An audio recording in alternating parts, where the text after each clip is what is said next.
just going to be a quick overview video of the request for X options within Nipendo. Again, Nipendo is automation for both buyer and supplier relationships, and we're talking about connectivity and communication. So when we get into the RFXs, uh, what we want is to approach this kind of holistically. We call it request for X because you're going to request for quote, request for info, request for proposal.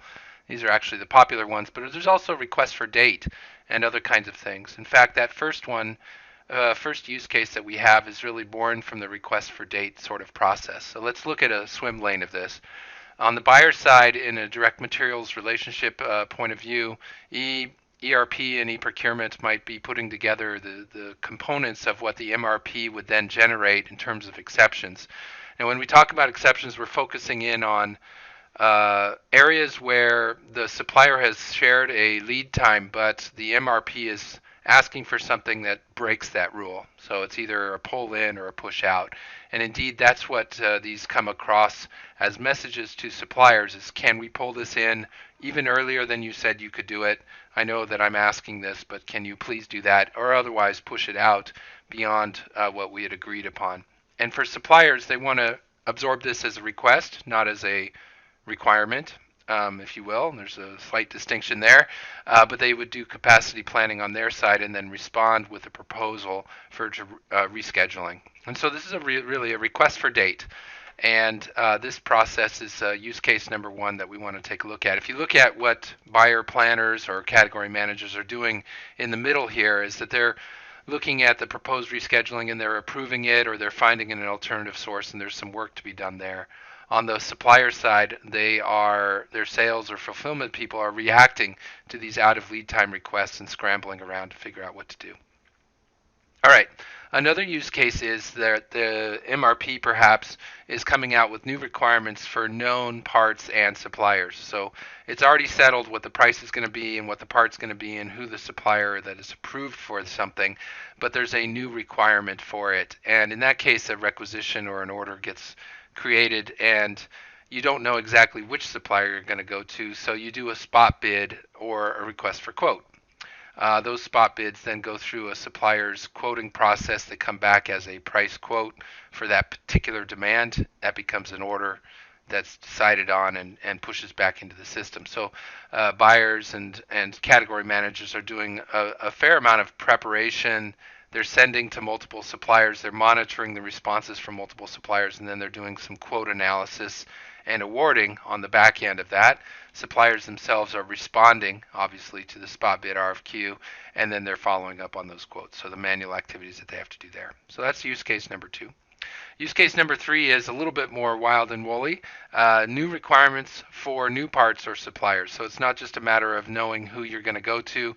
You're finding people and you're finding capacity and capability out there. So those end up being perhaps all three of these or just some parts of these, but a request for information to find out what the market can do, request for proposal for complex kinds of goods and services and tooling and whatever, and then perhaps a reverse auction to follow all that to really pare down on the price. That's met by a sales and proposal process on the supplier side, and responses from suppliers can come in multiple forms, multiple responses across multiple vehicles, but also from multiple suppliers. So there's a lot to juggle there, and the analysis of responses and the awarding process ends up on the back end of that for the buyer to do. And indeed, they have the same sort of thing as above with preparing the RFIs, RFPs, auctions, but also sending them out and monitoring responses. But more even on this case, they're project managing the stakeholders and what they want and the decision process of what they're going to get on this as well. So it's a major undertaking and what we really call the art of sourcing. On the supply side, of course, they're doing their full sales process and proposing, responding to RFIs, RFPs, auctions. It might take weeks for them to manage that as well, and then they're managing the follow-up of their responses. So this is kind of the high-level view, three different use cases.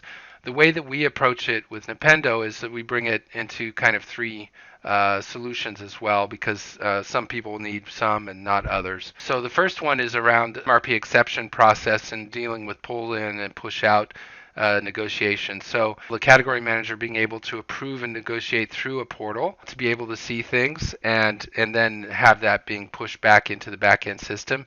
And then having those new schedules auto update the order based on particular rules. So you can set up the bots to say, I don't need to negotiate anymore. If they come back with agreeing with my pull in and push out, well, then heck, just go straight to the order updates from that, for example. Or you could put tolerances and rules on that. On the supply side, we want to save their time too. So the ability for them to download those requirements or those new requests into Excel so that they can push it into their capacity planning tool or do some offline kind of deliberations, and then being able to respond in Excel, but also with some suppliers being able to respond directly from their backend system so that maybe they accept the request, they institute it in their backend system, and that comes through as a proposal. So these are things that we can facilitate from Nipendo. For the second use case, it breaks into two, a 2A and a 2B, basically. We'll show that in just a second, but the first 2A is that it may just be that on the buyer side, the category manager prefers to work with Excel spreadsheets and is already building an Excel spreadsheet on their own, and they just are happy to shoot that spreadsheet over into the supplier for a response in the same format. And for that, the bots that Nipendo has can be used to do some sending, but also receiving and awarding based on different rules that are out there. So that's the easy path.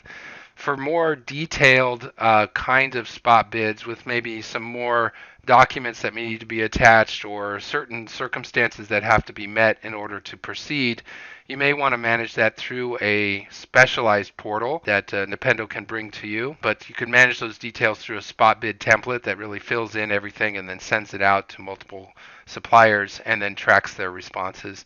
Suppliers themselves can also leverage bots to help quote things that are maybe standard pricing or standard plus a standard discount or something like that. And then they can also use a Nipendo portal to do receiving and responding to that Excel template or even tracking the quote and the price history.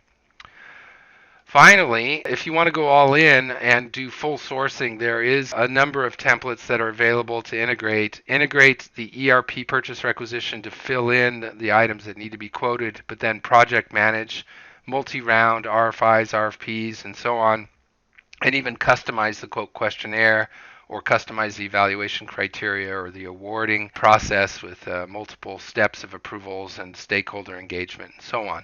So this is the full Monty when it comes to a sourcing tool, not utilizing the Nipendo bots so much as a dedicated interface. On the supplier side, they can also manage things through that interface on their side, so managing multiple responses over successive rounds using Excel for upload and download, and of course tracking quote and price history. So that's a separate solution and one that has a separate demonstration to show it. So in the other videos that follow this, you could see portions of the solutions for 1, 2A, 2B, which is a more involved version of the spot bidding process, and then 3, which is the fully involved sourcing. Thank you.